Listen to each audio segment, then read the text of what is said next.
সব খাবার খাওয়া যায়। টমেটো খাওয়া হারাম, দলিল নাই, এজন্য হালাল। কপি খাওয়া হারাম, দলিল নাই, এজন্য হালাল। পাঙ্কাশ মাছ খাওয়া হারাম, দলিল নাই, এজন্য হালাল। এবার আপনি যদি বলেন জর্দা হারাম, দলিল দেখান। দলিল আমি দিব না। যদি আপনি হারাম বলেন দলিল লাগবে, যদি হারামের দলিল না থাকে ওইটা অটোমেটিকলি হালাল। গতকালকে আপনাদের বাংলাদেশের একজন আলোচক বক্তা, আমার অবশ্য কিউট বয় হয়, নাম জানেন তো? জি, রেজাল করিম আবরার, আমার কিউট বয়, আমার সোনামণির কথা কালকে হঠাৎ করে দেখতে পেলাম। তাকে প্রশ্ন করেছে যে ভাই কি খাওয়া বলেন তো ভাইজান, জর্দা খাওয়া কি হালাল? আমার কিউট বয় তখন অনেক ভাব ভঙ্গিমা নিয়ে তিনি উত্তর দিতে শুরু করলেন। তিনি বলছেন দুনিয়াতে সব জায়েজ, সব খাওয়া জায়েজ। কলা খাওয়া জায়েজ কেন? হারাম হওয়ার দলিল নাই, এই জন্য জায়েজ। পাঙ্গাস মাছ খাওয়া জায়েজ কেন? হারাম হওয়ার দলিল নাই, এই জন্য জায়েজ। ভাত খাওয়া জায়েজ কেন? হারামের কোনো দলিল নেই, তাই জায়েজ। তাই দুনিয়ায় সমস্ত কিছু জায়েজ, হারাম করতে হলে দলিল লাগবে। এখন তিনি বলছেন, বলেন তো জর্দা খাওয়া যারা হারাম বলছে তার দলিল কোথায়? কথা বুঝতে পারছেন? বলছে জর্দা খাওয়া হারাম, যদি কোরআনের জর্দার নামটা নাই, হাদিসের জর্দার নাম নাই, এই জন্য জর্দা খাওয়া আমার এই কিউট বয় তিনি হালাল করে দিয়েছেন। আমি তখন ভাবলাম, মনে হয় আমার কিউট বয় এই উত্তর দেওয়ার সময় তিনি জর্দা নিজেই খেয়ে নেশাগ্রস্ত হচ্ছে এই ফতোয়া দিয়েছেন। তারপরে যখন বই পড়ছি ভাবছি এই লেখকও মনে হয় লেখার আগে জর্দা খেয়ে শুরু করেছিলেন, নচেত উল্টা পাল্টা লিখে কিভাবে? কথা বুঝতে পারছেন না ভাইজান? উনি বলছেন যে সব হালাল, জর্দা খাওয়া হালাল, বিড়ি খাওয়া হালাল। কারণ বিড়ির কথা তো কোরআনে নাই, আছে নাকি? আপনাদের কাছে ইয়াবাখোর আছে, ও তো সেরে নিয়েছে। বলছি এরকম হুজুরি তো দরকার রে বাবা, এ হুজুর থাকলেই চলবে। কেন কোরআনে ইয়াবার কথা লেখা নাই, হাদিসে ইয়াবার কথা লেখা নেই। আমার হুজুরে পীরে কেবলা, মানে আমার এই যে কিউট বয়, এর একটা নতুন নাম দিয়েছি, শুনতে আগ্রহী না খুব? আমরা দলিল দিই মুসলিম শরীফ থেকে। কি শরীফ থেকে? মুসলিম শরীফ। আর এরা হচ্ছে মাওলানা শরীফ। মানে বাঙালিরা হাদিস শরীফে কি আছে এটা দেখার দরকার নেই, ওরা হুজুর শরীফের কথা বলে যথেষ্ট। এখন হুজুর শরীফ বলে দিয়েছে যে না, জর্দা খাওয়া হারাম, কোনো দলিল নাই, তাই হালাল। তো ভাই ইয়াবা খাওয়ার কথা হারাম, কোরআনও নেই, হাদিসেও নেই। এখন কি আপনি ইয়াবা খোরকে বলবেন যে তুই ভালো কাজ করেছিস? এখন আমার কিউট বয়ের সামনে যদি তার ছেলে, মানে তার ছেলে যদি হয় আর সে যদি একটা টান দেয় যে বাবা কেমন আছো বলো, আমার কিউট বয় কি চুম্বন করবে নাকি ছেলেকে? বাপ হালাল জিনিস বেশি বেশি খা। আশ্চর্য। এখন কেউ যদি যুক্তি দিয়ে বলে যে ভাই গাঁজার কথা তো কোরআনে নাই, আছে হাদিসে আছে, কথা বলেন তো গাঁজা খাওয়া হালাল কি হালাল নয়? ওর ওসুল অনুযায়ী গাঁজা খাওয়া হালাল, মানে সব কিছু হালাল হয়ে যাবে। মানে যেটা হারাম সেটা নাকি উল্লেখ থাকতে হবে নাম ধরে। কুত্তার গোশ খাওয়া হালাল না হারাম? হারাম তো দলিল লাগবে তো। আমার কিউট বয়ের কথা অনুযায়ী কুত্তার গোশ হারাম হওয়ার জন্য কোরআনের বা হাদিসের দলিল লাগবে, কিন্তু কোরআন হাদিসে কুত্তার নাম ধরে হারাম করা হয় নাই। কথা বুঝতে পারছেন? শুয়োরের নাম আছে হারাম, সূরা মাইদা 90 নম্বর আয়াতে। কুত্তার কথা লেখা নাই, শিয়ালের কথা লেখা নাই। এখন আমার এই কিউট বয় কুত্তার গোশ দিয়ে রুটি দিয়ে দিলে খাবে? কারণ তার ফতোয়া অনুযায়ী এটা বৈধ। কথা বুঝতে পারছেন না ভাইজান? এটা হচ্ছে আমাদের হুজুর শরীফের কথা, আমাদের মাওলানা শরীফের কথা। এখন মুসলিম শরীফ আর হাদিস শরীফের কথা শোনেন। আব্দুল ইবনে মাসউদ বলছেন, সুনান ইবনে মাজাহ হাদিস 3376, কুল্লু মুশকির খামরুন, কুল্লু খামরুন হারামুন। যেসব জিনিস খেলে মানুষের নেশা হয় তার সবগুলো হারাম। এক কথায় যাতে নেশা আছে সেটাই হারাম। এটা হাদিস শরীফের কথা। আর হুজুর শরীফের কথা কি চিন্তা করতে পারছেন? বাঙালি কোনটাকে গ্রহণ করে? বাঙালি হুজুর শরীফ নিয়ে পাগল। হুজুর শরীফ বলেছে মানে এটাই কথা। হাদিস শরীফে কি আছে দেখার দরকার নেই। আল্লাহ নবী বললেন কুল্লু মুশকির খামরুন, কুল্লু খামরুন হারামুন। যে সব জিনিস খেলে নেশা হয় তা সবগুলো হারাম। এখন বলেন জর্দাতে নেশা হয় কি হয় না? এখন যে বলে না দেখেন জর্দাতে আমার নেশা হয় না, এমনি খাই তাই, ও কাজ করবেন বাবা তাই, চল তোকে দেখছি আজকে একদম গোটা প্যাকেট শুধু ঢুকে দেবেন মুখে, খা। খেয়ে দেখবেন তো 5 মিনিট পরে তার নেশা হয় কি হয় না? আরে জর্দা নেশা হয় না? আপনার ছোট ছেলেটাকে খাইয়ে দেন তো দেখি, বলছে না না আমার নেশা হয় না। ছেলেটাকে খাওয়া না দেখি। ভাই যে জর্দা খায় না, জর্দাখোরের পাশে থাকলে মাথাতে একটা চক্কর দেয় না? কথা বলেন।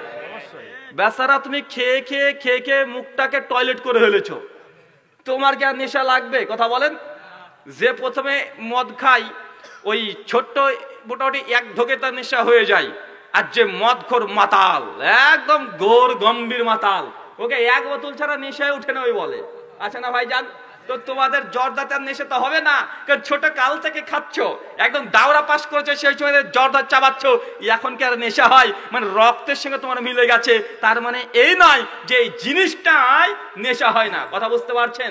কাজে যে 1 গ্লাস মদ খেলেও নেশা হয় না, এবং তার জন্য কি 1 গ্লাস মদ খাওয়াকে জায়েজ বলবেন? কথা বলেন। আল্লাহ নবী তার জন্য বলছেন যেসব জিনিস বেশি খেলে নেশা হয় তার কমও হারাম। কথা বুঝতে পারছেন না? ইবনে মাজাহ হাদিস 3376-78, আমার নবী তিনি বলছেন হাদিস শরীফে যেসব জিনিস বেশি খেলে নেশা হয় তার কমও হারাম। আজ হুজুর শরীফ বলছে জর্দা খাওয়া হালাল। আশ্চর্য দুনিয়া। তো যাই হোক, যদি আপনি হালাল মনে করেন, শুধু একটা কথাই বলবো, সুনান তিরমিজিতে আল্লাহ নবী বলেছেন স্ত্রীর হক হচ্ছে ওইটা যেই মানে তুমি খাবে সেই মানের স্ত্রীকে খাওয়াবে। আমার কি উঠবই তোমার বউটাকে দাও? হ্যাঁ, বিড়ি খাবে এক টান, খাওয়ার পরে বউটাকে বলে তুমি এক টান মানো না? কারণ নবী আমার বলেছেন যে মানে আমি খাবো সেই মানের বউকে খাওয়াতে হবে, নচেত হক আদায় হলো না। এখন এই হক আদায় করার জন্য বউটাকে এক টান দেবেন। তোমার বাবাকেও বলো আব্বা ডিসলাইটটা দাও, একটা সিগারেট ধরাই। কেন? সিগারেট হারাম, এ কথা কোরআনে নাই। তো ভাইজান আপনাকে বলে অপমান করতে চাই না, আমি এই কথা বললাম এইটা যে কোরআনে নাম উল্লেখ থাকা দরকার আছে। কথা বলেন। কোরআন হাদিস বলে দিচ্ছে কুল্লু মুশকির খামরুন কুল্লু খামরুন হারামুন, যা খেলে নেশা হয় তা সব হারাম। এখানে গাঁজা হতে পারে, ইয়াবা হতে পারে, ফেন্সিডিল হতে পারে, টিকটিকি লেজ হতে পারে। অনেক ছেলেরা আছে টিকটিকি লেজ পুড়িয়ে পুড়িয়ে খায়, এটাও নাকি নেশা। ভাই আছে না নাই? কথা বলেন। কি আছে বেশি পরিমাণে কাশির সিরাপ খেয়ে নাই, কোরেক্স অতিরিক্ত খেয়ে নিচ্ছে, খেয়ে সেটাকে নেশা করছে, আছে না নাই? কথা বলেন। মানে নেশার তো কোনো মানে রাস্তাঘাট নেই, কত লক্ষ নেশা আছে। সমস্ত নেশার কথা যদি কোরআনের নাম ধরে উল্লেখ করা থাকতো, তাহলে আল্লাহর কোরআন এই স্টেজের সময় লাগতো শুধু নেশার নাম লিখতে। তাই আল্লাহ নবী এক কথা বলে দিয়েছে, যাতে নেশা হয় তাই হারাম। কিন্তু আমাদের হুজুর শরীফ মানতে রাজি না এই হাদিস শরীফের কথা।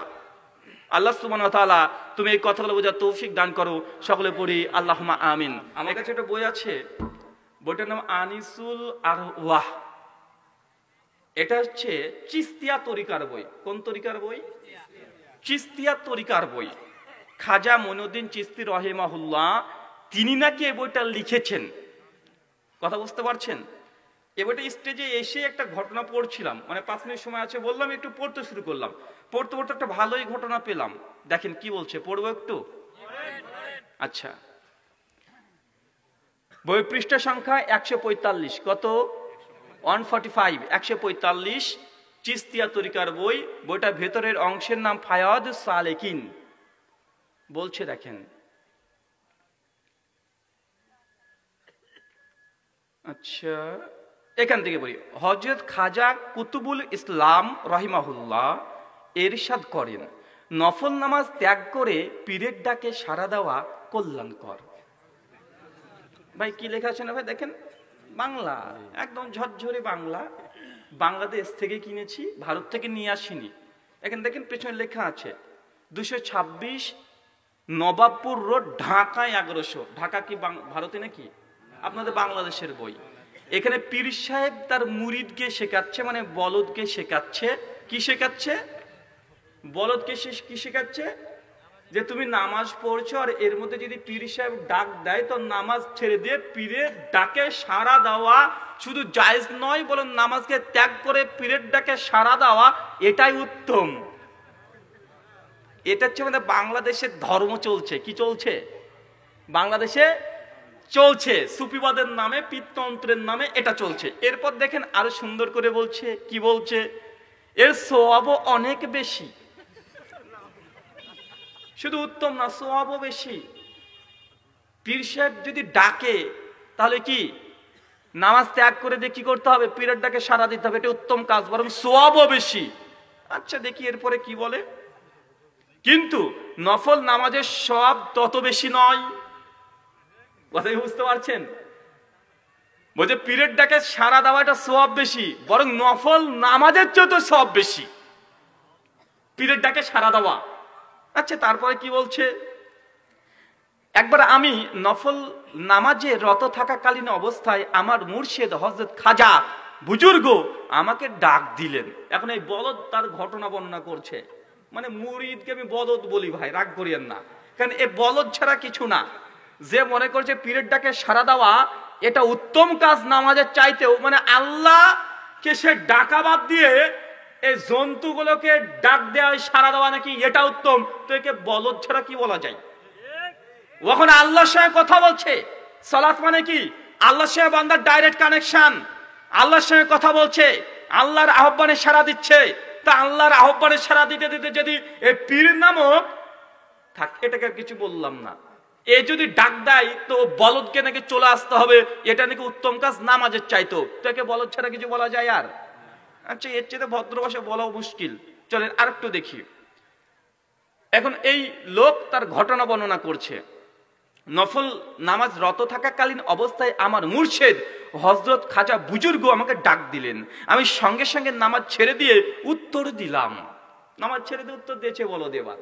এরপর কি বলছে দেখেন, তিনি বললেন এসো, আমি পবিত্র খেদমতে হাজির হলাম। পীর সাহেব ডেকেছে, তিনি পীর সাহেবের কাছে চলে গেছেন। আচ্ছা ভালো কথা। তিনি ইরশাদ করলেন, কি করেছিলে? আমি বললাম নফল নামাজে ব্যস্ত ছিলাম হুজুর, আপনি ডাকলেন তাই খেদমতে হাজির হলাম। তিনি শুনে বললেন, খুব ভালো করেছো বাবা। মানে পীর ও পীর, পীর বলতে পারতেন রে বাপ তুই কি কাজ করলি রে? একজন মুমিন পরেশগার ব্যক্তি যদি হতেন কি বলতেন? কথা বলেন। একটা মদখোর মাতালো যদি হয়, তারপরে যদি দেখে যে তার স্ত্রী নামাজ পড়ছে, সে ডাকবে না। এটা একটা মদখোর মাতালের ঈমান। কথা বুঝতে পারছেন? কিন্তু আপনাদের পীরের ঈমান দেখেছেন? এ নাকি আল্লাহর ওলি। এরা ওলি না গলি কে জানে রে ভাই, এ কি খেয়ে ওলি হয়েছে এরা, আর কি খেয়ে এইসব বইপত্রতে লিখে রেখে দেয়। মানে আমার বোঝে আসে না যে কিভাবে এইসব কথাগুলো লিখতে পারে। তবে হ্যাঁ, এটা চিন্তা করছিলাম, হঠাৎ বুঝতে পারলাম যে এইসব বইয়ে এইসব ঘটনা কে নাম লিখে, কিভাবে লিখতে পারে। এই গবেষণা করতে করতে করতে করতে হঠাৎই বুঝতে পারলাম এই কারণে হয়তো বা লিখেছে। এখানে দ্বিতীয় একটা বিষয় আপনাকে বোঝানোর চেষ্টা করলাম, ইবাদত নবী যতটা দিয়েছে ততটা করতে হবে, বেশি বাড়ানোও যাবে না, আবার কমানোও যাবে না। আবার নবী যে জায়গাতে যে ইবাদত করেছে ওই জায়গাতে ওই ইবাদতই করতে হবে। যদি স্থান চেঞ্জ করে দেন, এমন কিছু ইবাদত আছে যে স্থানের সঙ্গে সম্পৃক্ত, স্থান চেঞ্জ করে দিলেই ইবাদত আর হবে না। একটা উদাহরণ দিয়ে বুঝতে পারবেন। ধরেন আপনাদের পাবনা অঞ্চল তো, তাই না ভাইজান? তো পাবনার কোটি কোটি টাকা দিয়ে মানুষজন একসঙ্গে যদি একটা সোনার হীরার যদি একটা কাবা শরীফ তৈরি করে আপনাদের এই পাবনাতে, কি শরীফ? কাবা শরীফকে আপনারা তৈরি করলেন। আর যদি বলেন যে অত দূর 8 লাখ টাকা খরচ করে কি দরকার হজ করতে যাওয়া, ওইখানে যে কাবা আছে তার চেয়ে দামি কাবা আমরা এইখানে তৈরি করব, আর প্রত্যেক বছরে আমরা এইভাবে ঘুরবো, তাওয়াফ করব, তাহলে আমাদের হজ হয়ে যাবে। ভাই আসলে কি হজ হবে? কথা বলেন। কেন? কাবা শরীফ আপনি এখানে সোনা তৈরি করলেও, তাতেও তাওয়াফ করলে আপনার হজ হবে না। হজ করতে যেতে হলে মক্কাতে যেতে হবে। যেতে হবে কি হবে না? মানে এই ইবাদতটা কিসের সঙ্গে সম্পৃক্ত? জায়গা স্থানের সঙ্গে সম্পৃক্ত। আপনি কোটি কোটি খরচ টাকা করেও যদি বাংলাদেশে কাবা তৈরি করেন, তারপরেও ওই কাবাকে 100 পাক ঘুরলেও আপনার হজ হবে? হজ হবে না। আর কিছু কিছু ইবাদত আছে সময়ের সঙ্গে সম্পৃক্ত। কিসের সঙ্গে চাচা? কিসের সঙ্গে? সময়ের সঙ্গে। সময় যদি না আসে ইবাদত করলেও ওই ইবাদতের নেকি পাওয়া যায় না, গুনাহ হয়। একটা উদাহরণ দিই, বুঝতে পারবেন। ভাই এখন যদি কেউ বলে আমি ফজরের নামাজ পড়ে এখনই ঘুমাবো, ভাই তার নামাজ হবে? কথা বলেন। তার নামাজ হবে? তার নামাজ হবে না। কেন? কেন হবে না? সময় আসেনি। কেউ যদি বলে যে টাকা তোমার মেলা হয়ে গেছে, এখন গিয়ে হজটা করে আসি, ভাই তার হজ হবে? কেন? সময় আসেনি। কেউ যদি বলে কুরবানি করা ভালো কাজ, তো হুজুর চলেন কালকে আমরা আমার ছাগলটাকে কুরবানি দিয়ে দিই, কুরবানি হবে? হবে না। কেন? সময় আসেনি। তার মানে আমরা এখানে তিনটে জিনিস শিখলাম। ইবাদত বলতে আল্লাহ রাসূল যতটুকু করেছেন ততটুকু করাটা ইবাদত, বেশি করা যাবে না, আবার কমও করা যাবে না। দুই, বুঝলাম নবী যে সময় করেছে সেই সময় করাটা ইবাদত। কথা বুঝতে পারছেন না মনে হয়? নবী কি করেছেন বলেন তো ভাই? যে সময়, সেই সময় করাটা ইবাদত। কেউ যদি মনে করে কাল কুরবানি করবো, কুরবানি হবে না। কেউ যদি বলে কালকে যাকাত দেব, বা কালকে আমি সাদাকা করবো, সাদকাতুল ফিতরা দেব, ফিতরা কালকে আদায় করে নেব, বা কালকে আদায় হবে, কথা বলেন হবে না। মানে এই ইবাদত গুলো কিসের সঙ্গে সম্পৃক্ত? সময়ের সঙ্গে। মানে ইবাদতের জন্য তিনটে জিনিসকে মনে রাখবেন। এই তিনটে জিনিস যদি না থাকে, যতই আপনি ইবাদত করেন না কেন, ইবাদত আল্লাহ সুবহানাহু ওয়া তাআলা আপনার কবুল করবেন না। কিন্তু বাংলার মানুষকে আমরা এই কথাগুলো বোঝাতে পাচ্ছি না। বাংলার মানুষ শুধু এটাই বুঝে, ভাই ভালো কাজ করলে ক্ষতি কি, ভাই আমি ইবাদত করব এত নিয়ম নীতি মানার দরকার কি, বা আছে না নাই? কথা বলেন, আছে না নাই? আছে। আল্লাহ সুবহানাহু ওয়া তাআলা বলছেন পবিত্র কোরআন সূরা মাইদা সূরা নম্বর 5 আয়াত নম্বর 3, আল ইয়াউমা আকমালতু লাকুম দীনাকুম, আমি দিন ইসলামকে সম্পূর্ণ কমপ্লিট মুকাম্মাল করে দিয়েছি। এখন কমপ্লিট ইসলামের মধ্যে আপনি নতুন জিনিস ঢোকাতে পারবেন? হ্যাঁ, সম্ভব নয়। কিন্তু আমাদের সমাজে আছে না নাই? মানুষ যত ইচ্ছে তত ঢুকিয়ে দেয় আর বলে এটা বিদাতে হাসানা। আর কিছু কিছু মানুষ বলে, দেখো এরা বলছে যে বিদাত করলেই জাহান্নামে যাবে, কিন্তু এই হুজুরগুলো এটা বলে না, বিদাতে দুটো ভাগ আছে, একটা বিদাতে হাসানা, একটা বিদাতে সাইয়্যা। ভাই বলে কি বলে না? কথা বলেন। এবং তারা বলে যে দেখো এই ওয়াহাবি আহলে হাদিস যারা আছে তারা বলে শুধু বিদাত বিদাত বিদাত করে দেয়, অথচ বেদাতের দুটো ভাগ, একটা হাসানা একটা সাইয়্যা। আমরা যে বেদাত গুলো করি এটা বিদাতে হাসানা, এটা বিদাতে সাইয়্যা নয়। বিদাত হলেই যদি হারাম হয়, তাহলে এই যে বক্তা যখন বক্তৃতা দিচ্ছিল তার হাতে তো একটা ঘড়ি ছিল, এই ঘড়ি তো নবী পড়েনি, তো এটাও বিদাত। ভাই এরকম কথা বলে কি বলে না? আল্লাহ নবীর যুগে পাকা মসজিদ ছিল না, এখন পাকা মসজিদের নামাজ পড়া, তাহলে এটাও বিদাত। বলে কি বলে না? নবীর জামানায় ফ্যান ছিল না, ফ্যান এখন হাওয়া খাচ্ছি আমরা, এটাও বিদাত।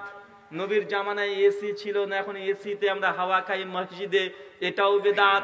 নবীর যুগে হজে যাওয়ার সময় তো উট ব্যবহার করতো, এখন আমরা বিমানে যাই। নবীর যুগে তো বিমান জাহাজ ছিল না, তাহলে এটাও বিদাত। নবীর যুগে কোরআন মাজিদে জাবাজের পেশ ছিল না, এখন হয়েছে, এটাও বিদাত। এগুলো একটা লিস্ট দিতে শুরু করে দেয়। আছে না নাই? আছে না ভাইজান? এখন আসলে কি এগুলো বিদাত? এগুলো বিদাত নয়। কেন বিদাত নয়?